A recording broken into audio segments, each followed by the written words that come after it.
வணக்கம். செந்தணலின் பிரதான செய்திகள். விரிவான செய்திகளுக்கு முன் தலைப்புச் செய்திகள். வடக்கு ஆளுநரை சட்டவிரோத செயற்பாட்டுக்கு துணை போகாதே, கொட்டும் மழையில் ஆசிரியர்கள் போராட்டம். தமிழ் மக்களின் தனி அடையாளத்தை அளிக்க சதி, கஜேந்திரகுமார் எம்பி கடும் சாடல். நாவல்குழியில் முள்ளிவாய்க்கால் கஞ்சி வழங்கும் நிகழ்வு. கொட்டும் மழையிலும் நல்லூரில் முள்ளிவாய்க்கால் கஞ்சி வழங்கும் நிகழ்வு 4ஆம் நாளாகவும் முன்னெடுப்பு. மன்னாரில் இன்று முள்ளிவாய்க்கால் நினைவு ஊர்தி. இந்தியாவின் ஆதரவுடன் ஈழத்தில் இனப்படுகொலை, தமிழீழம் குறித்து வன்னி அரசு பகிரங்கம். மீண்டும் எரிபொருள் வரிசை முண்டியடிக்கும் மக்கள். இலங்கையில் வேகமாக பரவும் இன்ஃபுளுவென்சா பி வைரஸ், மக்களுக்கு விடுக்கப்பட்ட எச்சரிக்கை. குறைந்த காற்றழுத்த பகுதி அறிவிப்புகளை கவனத்திற்கொள்ளவும் வளிமண்டலவியல் திணைக்களத்தின் அவசர அறிவிப்பு. எதிர்வரும் நாட்களில் கனமழை படிப்படியாக குறையும், வானிலை ஆய்வு திணைக்களம் அறிவிப்பு. மட்டக்களப்பில் அதிர்ச்சி சம்பவம், சிறுமியை கடத்த முயற்சி, தந்தையின் துரித செயல். தடம் புரண்ட முச்சக்கர வண்டி, 4 வயது சிறுவன் மரணம், பெற்றோர் வைத்தியசாலையில் அனுமதி. நள்ளிரவில் வீடு புகுந்து கூறிய ஆயுதத்தை காட்டி பாரிய கொள்ளையில் ஈடுபட்ட நபர் கைது. இன்று காலை இடம்பெற்ற விபரீதம், 25 வயதான மகளும் தந்தையும் பலி. இந்தியா முழுவதும் பெட்ரோல் டீசல் விலை அதிரடி உயர்வு. தொடர்பென விரிவான செய்திகள். வடமாகாணத்தில் ஊழல் அதிகாரிகளால் இடமாற்ற சபையை மீறி ஆசிரியர் இடமாற்றம் வழங்கப்பட்டமையை கண்டித்து நேற்றைய தினம் கொட்டும் மழைக்கு மத்தியில் ஆளுநர் அலுவலகத்துக்கு முன்பாக இலங்கை ஆசிரியர் சங்கத்தால் போராட்டம் மேற்கொள்ளப்பட்டது. இந்த போராட்டத்தில் கலந்து கொண்ட இலங்கை ஆசிரியர் சங்கத்தின் செயலாளர் தீபன் திலீசன் கருத்து தெரிவிக்கையில், வடமாகாண கல்வியை திட்டமிட்டு அளிக்கும் முயற்சிகள் தேசிய மக்கள் சக்தி அரசாங்கத்துடன் இணைந்து ஊழல் கல்வி அதிகாரிகளும் ஈடுபட்டு வருகின்றார்கள். இடமாற்ற சபையை மீறி தாங்கள் கட்சிகளுக்கு சார்பானவர்கள் மற்றும் உயர் அதிகாரிகளுக்கு சார்பானவர்களை யாழ்ப்பாணத்தில் தொடர்ச்சியாக தங்க வைத்துவிட்டு கஷ்ட பிரதேசங்களில் ஆசிரியர் சேவையை செய்த ஆசிரியர்களை மீண்டும் வெளிமாவட்டம் அனுப்புகின்றனர். யாழ், தீவகம் மற்றும் மருதங்கனி பிரதேசங்களில் பல்வேறு சிரமங்களுக்கு மத்தியில் சேவையாற்றிய ஆசிரியர்களை தமக்கு இயைவானவர்களை யாழ்ப்பாணத்தில் தங்க வைத்துக் கொள்வதற்காக திட்டமிட்ட முறையில் சேவையின் தேவை கருதிய இடமாற்றம் என்ற போர்வையில் ஆசிரியர்கள் பழிவாங்கப்பட்டுள்ளனர். வடக்கு கல்வியில் ஊழல் புரிந்த பல அதிகாரிகள் தமது பதவிகளை தக்க வைத்துக் கொள்ள உயர் பதவிகளை அடைவதற்காகவும் தேசிய மக்கள் சக்திக்கு பின்னால் இந்த முறைகேடான இடமாற்றத்தை மேற்கொண்டுள்ளனர். இந்த இடமாற்றத்தில் பல குறைபாடுகள் இருக்கிறது என வடமாகாண ஆளுநருக்கு எழுத்து மூலம் ஆசிரியர் சங்கம் தெரியப்படுத்தியும் அவரும் தேசிய மக்கள் சக்தியின் நிகழ்ச்சி நிரலையை மேற்கொண்டு வருவதாக தெரிவிக்கப்பட்டுள்ளது.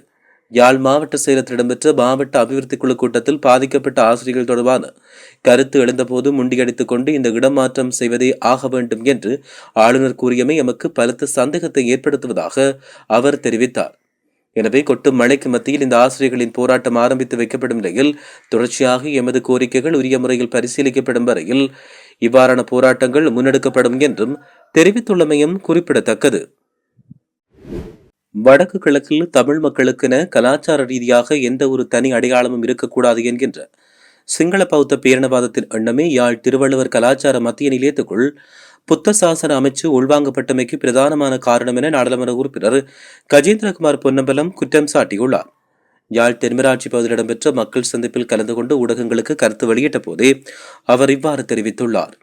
இந்திய அரசாங்கத்தின் நிதியுதவியில் அமைக்கப்பட்ட யாழ்ப்பாண திருவள்ளுவர் கலாச்சார மத்திய நிலையத்தின் நம்பிக்கை பொறுப்பு நிதியத்தை ஸ்தாபிக்க புத்த சாசனம், சமய மற்றும் கலாச்சார விவகாரங்கள் அமைச்சர் அவர்கள் சமர்ப்பித்த யோசனைக்கு கடந்த திங்கட்கிழமை அமைச்சரவை அங்கீகாரம் வழங்கியுள்ளது. யாழ்ப்பாணம் திருவள்ளுவர் கலாச்சார மத்திய நிலையம் நிர்மாணிக்கப்படும் போது அதை அமைத்து யாழ் மாநகர சபைக்கு வழங்கப்படும் என்ற உறுதிமொழியின் பிரகாரமே அமைக்கப்பட்டிருந்தது. யாழ் மாநகர சபை அதன் பராமரிப்பு செலவு அதிகமாக உள்ளதாக தெரிவித்த நிலையில் இந்திய தூதரகம் தலையீடு செய்து சில காலங்களுக்குள் அதை பராமரித்து தருவதான உறுதிமொழியின் அடிப்படையில் பராமரிக்கப்பட்டு வருவதாகவும் அவர் இதன் பொழுது தெரிவித்துள்ளார். புத்த சாசன அமைச்சின் கீழ் வரும் தொல்பொருள் திணைக்களம் தமிழர் பகுதியில் திட்டமிட்ட முறையில் பௌத்த மத ஆக்கிரமிப்பை மேற்கொண்டு வரும் நிறுவனம் என்றும் அவர் சாடியுள்ளார். சிங்கள மக்கள் வடக்கில் வசிக்கும் தகுதியற்றவர்கள் என்று நாங்கள் கூற வரவில்லை. தமிழ் மக்களின் காணிகளை அடாத்தாக பிடித்து குடியேறுவதையே நாங்கள் எதிர்க்கிறோம். எமது நியாயமான கோரிக்கைகளை விளங்கிக் கொள்ளாத சிங்கள பௌத்த பேரணவாதம் எங்களையும் தமிழ் இனவாதிகளாக சித்தரிக்கிறார்கள். அதை பற்றி நாங்கள் கவலைப்பட போவதில்லை என்றும் அவர் இதன் பொழுது கருத்து வெளியிட்டுள்ளார். தமிழ் தேசிய மக்கள் முன்னணியின் ஏற்பாட்டில் முள்ளிவாய்க்கால் கஞ்சி வழங்கும் நிகழ்வு நினைவேந்தலும் யாழ் தென்மராட்சி நாவற்குழி சந்தையில் இன்று இடம்பெற்றது. இதன்போது முள்ளிவாய்க்காலில் உயிர் நீத்தவர்களுக்கு சுடரேற்றி மெலதூவி அஞ்சலி செலுத்தப்பட்டது. அதைத் தொடர்ந்து முள்ளிவாய்க்கால் கஞ்சியும் பரிமாறப்பட்டது. இந்நிகழ்வில் தமிழ் தேசிய மக்கள் முன்னணியின் செயலாளர் செல்வராசா கஜேந்திரன், சாவகச்சேரி பிரதேச சபை உபதவிசாளர் யோகேஸ்வரன் உள்ளிட்ட பலரும் இதில் கலந்து கொண்டனர். தமிழ் தேசிய மக்கள் முன்னணியும் ஜனநாயக தமிழ் தேசிய கூட்டமைப்பும் இணைந்து ஏற்பாடு செய்த முள்ளிவாய்க்கால் நினைவேந்தலும் கஞ்சி வழங்கும் நிகழ்வும் யாழ் சாவகச்சேரி பேருந்து நிலையத்தில் இடம்பெற்றதாக தெரிவிக்கப்பட்டுள்ளமையும் குறிப்பிடத்தக்கது. முள்ளிவாய்க்கால் இனப்படுகொலையின் 17வது ஆண்டு நினைவேந்தல் வாரமானது கடந்த 12ஆம் தேதி ஆரம்பிக்கப்பட்டது. அதன்படி இன்று 4ஆம் நாளாக நல்லூர் பின்வீதியில் அமைந்துள்ள தியாக தீபம் திலீபனை நினைவாலயத்துக்கு முன்பாக முள்ளிவாய்க்கால் கஞ்சி தயாரிக்கப்பட்டு பொதுமக்களுக்கு வழங்கப்பட்டது. தமிழ் தேசிய பேரவையால் இவ்வாறு முள்ளிவாய்க்கால் கஞ்சி வழங்கும் நிகழ்வு முன்னெடுக்கப்பட்டது. முள்ளிவாய்க்காலில் இறுதி யுத்தத்தில் திட்டமிட்டு நிகழ்த்தப்பட்ட தமிழினப்படுகொலையை அடுத்த சந்ததிக்கு கடத்தும் முகமாக தமிழ் தேசிய மக்கள் முன்னணி ஏற்பாட்டில் ஆரம்பிக்கப்பட்ட நினைவு ஊர்தி இன்று மன்னார் மாவட்டத்தின் பல பகுதிகளில் மக்கள் அஞ்சலிக்காக கொண்டுவரப்பட்டது. இந்நிலையில் நினைவுறுதியில் பொதுமக்கள் மலதூவி அஞ்சலி செலுத்தியிருந்தனர். கடந்த 12ஆம் தேதி ஆரம்பிக்கப்பட்ட ஊர்தி பவனி தமிழர் தாயக பிரதேசம் அங்கு பயணித்து இனப்படுகொலை நாளான அதே 18ஆம் தேதி முள்ளிவாய்க்கால் சென்றடையும் என்று ஏற்பாட்டுக் குழுவினர் தெரிவித்துள்ளமையும் குறிப்பிடத்தக்கது. ஈழத் தமிழர்களுக்கு தனித்தமிழிலம் வேண்டும் என்பதை விடுதலை சிறுத்தைகள் கட்சியின் கோரிக்கையாக இருப்பதுடன் 2 தேசிய இனங்கள் இணைந்து செயற்பட முடியாது என்பதே எமது நிலைப்பாடாக இருக்கும் நிலையில் குறுகிய காலத்தில் இதற்கான ஒரு தீர்மானத்தை நிறைவேற்றுவோம் என விடுதலை சிறுத்தைகள் கட்சியின் சட்டமன்ற உறுப்பினர் வன்னியரசு தெரிவித்தார்.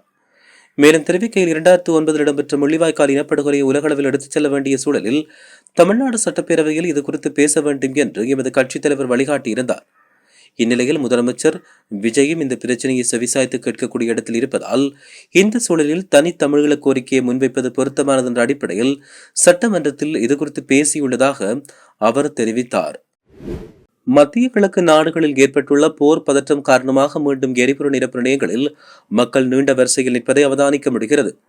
குறிப்பாக அம்பாறையில் உள்ள அனைத்து எரிபொருள் நிரப்பு நிலையங்களுக்கு முன்பாக மாலை முதல் காலை வரை நீண்ட வாகன வரிசை காணப்படுகிறது. தற்போது எரிபொருள் கையிருப்பில் இருப்பதாக எரிபொருள் நிரப்பு உரிமையாளர்கள் தெரிவித்தனர்.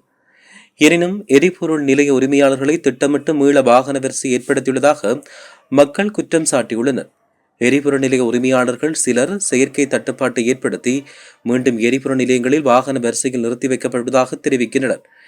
எனினும் சில எரிபொருள் நிலையங்களில் தேவையான எரிபொருள் தொடர்ச்சியாக எவ்வித தடையுமின்றி கையிருப்பில் உள்ளதாக தெரிய வருகின்றமையும் குறிப்பிடத்தக்கது.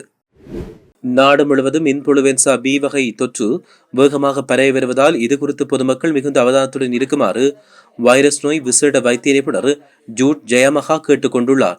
தொற்று நோய் விஞ்ஞான பிரிவின் தரவுகளுக்கு அமைய கடந்த ஏப்ரல் மாதத்தில் பதிவான நோயாளிகளின் எண்ணிக்கை 17% அதிகரித்துள்ளது. மே மாதத்தின் முதல் 2 வாரங்களில் இந்த அளவு 24% வரை உயர்வடைந்துள்ளது. நாடு முழுவதும் உள்ள 20 பிரதான வைத்தியசாலைகளை மையப்படுத்தி முன்னெடுக்கப்படும் கண்காணிப்பு நடவடிக்கைகளின் மூலம் காய்ச்சலின் காரணமாக சிகிச்சை பெற வரும் நோயாளிகளின் மாதிரிகளை பரிசோதித்து இந்த அதிகரிப்பு கண்டறியப்பட்டுள்ளதாக தெரிவிக்கப்படுகிறது. இலங்கையின் வடகிழக்கில் நிலை பெற்றுள்ள குறைந்த காற்றழுத்த பகுதி தொடர்ந்து நிலவுவதாக வளிமண்டலவியல் திணைக்களம் தெரிவித்துள்ளது. இன்று பிற்பகல் 2 மணிக்கு வெளியிடப்பட்ட அடுத்த 24 மணி நேரத்துக்கான வானிலை முன்னறிவிப்பில் இந்த விடயம் தெரிவிக்கப்பட்டுள்ளது. இந்த அமைப்பின் தாக்கத்தால் தீவை சுற்றியுள்ள கடல் பகுதிகளில் காற்றின் வேகம் மற்றும் மழைப்பொழிவு அதிகரிக்கக்கூடும். இது தொடர்பாக வளிமண்டலவியல் திணைக்களத்தால் வெளியிடப்பட்ட முன் அறிவிப்புகள் மற்றும் அறிவிப்புகளை கவனத்தில் கொள்ளுமாறும் அறிவுறுத்தல் வழங்கப்பட்டுள்ளது.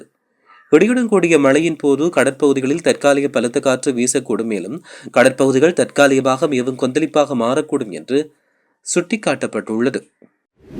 நாட்டு நிலவி வரும் சீரற்ற காலநிலை மற்றும் கனமழை எதிர்வரும் நாட்களில் படிப்படியாக குறைவடையும் என வானிலை ஆய்வு திணைக்களத்தின் பணிப்பாளர் மெரில் மெண்டிஸ் தெரிவித்தார். தற்போது நிலவி வரும் வளிமண்டல தொகுதி மிகவும் மெதுவாக வடக்கு நோக்கி நகர்ந்து செல்வது இதற்கு காரணமாகும்.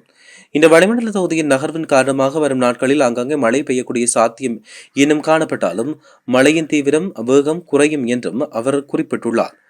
எனினும் நாட்டினூடாக வீசும் மேற்கு மற்றும் தென்மேற்கு காற்று தொகுதி காரணமாக மேல் சப்ரகமோ மத்திய மற்றும் வடமேல் மாகாணங்களிலும் காலி மற்றும் மாத்தறை மாவட்டத்திலும் மழை பெய்யக்கூடும் என்று தெரிவிக்கப்பட்டுள்ளது. மிக கடுமையான மழை வீழ்ச்சியுடன் கூடிய காலநிலை படிப்படியாக குறைவடைந்து வருவதாக தெரிவித்த அவர் பொதுமக்கள் வானிலை மாற்றம் குறித்து அவதானமாக இருக்க வேண்டும் என்றும் கேட்டுக் கொண்டுள்ளார். மட்டக்களப்பு நகரில் நேற்று இரவு 16 வயது சிறுமியொருவரை முச்சக்கர வண்டியில் கடத்திச் செல்ல முயன்ற சம்பவத்தில் சிறுமியின் தந்தையின் அதீத துரித நடவடிக்கையால் அந்த முயற்சி முறியடிக்கப்பட்டுள்ளது. கடத்தல்காரர்களில் ஒருவர் பொதுமக்களால் மடக்கி பிடிக்கப்பட்டுள்ள நிலையில் மற்றொருவர் பின்னர் போலீசாரால் கைது செய்யப்பட்டார். நேற்று இரவு 7 மணியளவில் சிறுமியை ஆங்கில வகுப்புக்காய் அவரின் தந்தை காரில் அழைத்துச் சென்றார். பலத்த மழை காரணமாக வகுப்பு நடைபெறாது என்று ஆசிரியர் தெரிவித்ததை தொடர்ந்து நகருக்குள் உள்ள தனது சிறிய தாயார் வீட்டுக்கு செல்லும் பாதையில் காரில் இருந்து சிறுமியை தந்தை இறக்கி விட்டார். சிறிது நேரத்தில் சிறுமி வீட்டுக்கு வரவில்லை என்று உறவினர் தகவல் அளித்ததும் அதிர்ச்சியடைந்த தந்தை உடனடியாக விரைந்தார். தந்தை வருவதைக் கண்டதும் அங்கு நின்ற முச்சக்கர வண்டியொன்று வேகமாக தப்பி ஓடியது. சந்தேகமடைந்த தந்தை தன்னுடைய காரில் அதை துரத்தி சென்று ஆனைப்பந்தி பிள்ளையார் ஆலயத்துக்கு முன்னால் மடக்கி பிடித்தார். இதன்போது முச்சக்கர வண்டியை செலுத்திச் சென்ற இளைஞன் அதை விட்டு தப்பி ஓடினார். முச்சக்கர வண்டியின் பின் இருக்கையில் சிறுமி மயக்கமடைந்த நிலையில் கிடப்பதைக் கண்ட தந்தை அவரை மீட்டு மட்டக்களப்பு போதனா வைத்தியசாலையில் அனுமதித்துள்ளதாக தெரிவிக்கப்பட்டுள்ளது. சிறுமிக்கு மயக்க மருந்து கொடுக்கப்பட்டதை வைத்தியர்கள் உறுதிப்படுத்தினர். அவரை அவசர சிகிச்சை பிரிவில் அனுமதித்து சிகிச்சை அளித்து வருவதாக தெரிவிக்கப்பட்டுள்ளமையும் குறிப்பிடத்தக்கது. மாத்தறை வெலிகம பிரதேசத்தில் முச்சக்கர வண்டி வீதியில் தடம்புரண்டு இடம்பெற்ற விபத்தில் 4 வயது சிறுவன் ஒருவர் பரிதாபமாக உயிரிழந்தார். மேற்படி சிறுவன் நேற்று இரவு தனது பெற்றோருடன் முச்சக்கர வண்டியில் பயணித்துக் கொண்டிருந்த போதே இந்த விபத்து இடம்பெற்றதாக தெரிய வருகிறது. விபத்தில் பலத்த காயமடைந்த 4 வயது சிறுவன் சம்பவ இடத்திலேயே பலியாகியுள்ளார். உயிரிழந்த சிறுவனின் பெற்றோரும் முச்சக்கர வண்டி சாரதியும் காயமடைந்துள்ளதாக தெரிய வருகிறது. அவர்கள் மூவரும் உடனடியாக மீட்கப்பட்டு வைத்தியசாலையில் அனுமதிக்கப்பட்டுள்ளனர். மேலும் விபத்து தொடர்பான மேலதிக விசாரணைகளை போலீசார் மேற்கொண்டு வருகின்றனர். இரத்தினபுரி குருவிட்ட வெலிக்கிந்த பகுதியில் உள்ள வீடொன்றுக்குள் நள்ளிரவில் புகுந்து நபர் ஒருவர் கொள்ளையில் ஈடுபட்டுள்ளார். அந்த நபர் கூறிய ஆயுதத்தை காட்டி அங்கிருந்தோரை அச்சுறுத்தி இரத்தின கற்கள் மற்றும் தங்க ஆபரணங்களை கொள்ளையிட்டுள்ளார். இச்சம்பவம் தொடர்பில் 35 வயதான சந்தேக நபர் ஒருவரை இரத்தினபுரி போலீசார் கைது செய்தனர்.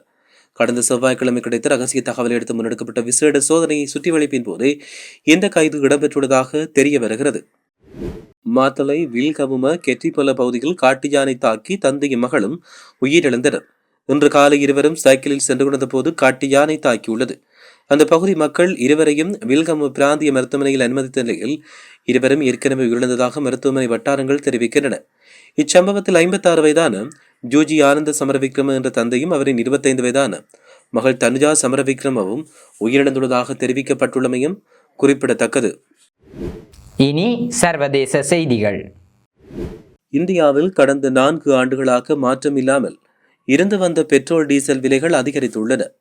மேற்காசியாவில் நிலவும் போர் சூழலால் சர்வதேச சந்தையில் ஏற்பட்டுள்ள நெருக்கடியின் காரணமாக பெட்ரோல் மற்றும் டீசல் விலை அதிகரிக்கப்பட்டுள்ளது. நாடு முழுவதும் பெட்ரோல் டீசல் விலை லீட்டருக்கு 3 ரூபாவால் உயர்த்தப்பட்டுள்ளது. இந்த விலை உயர்வு இன்று முதல் நடைமுறைக்கு வந்துள்ளதாக தெரிய வருகிறது. இதேபோல் டீசல் விலையும் உயர்த்தப்பட்டுள்ளதாக தெரிவிக்கப்படுகின்றது. இந்த விலை உயர்வு அத்தியாவசிய பொருட்களின் விலையேற்றத்துக்கும் வழிவகுக்கும் என சமூக ஆர்வலர்கள் சுட்டிக்காட்டியுள்ளமையும் குறிப்பிடத்தக்கது. இத்துடன் செய்திகள் நிறைவடைகின்றன. வணக்கம்.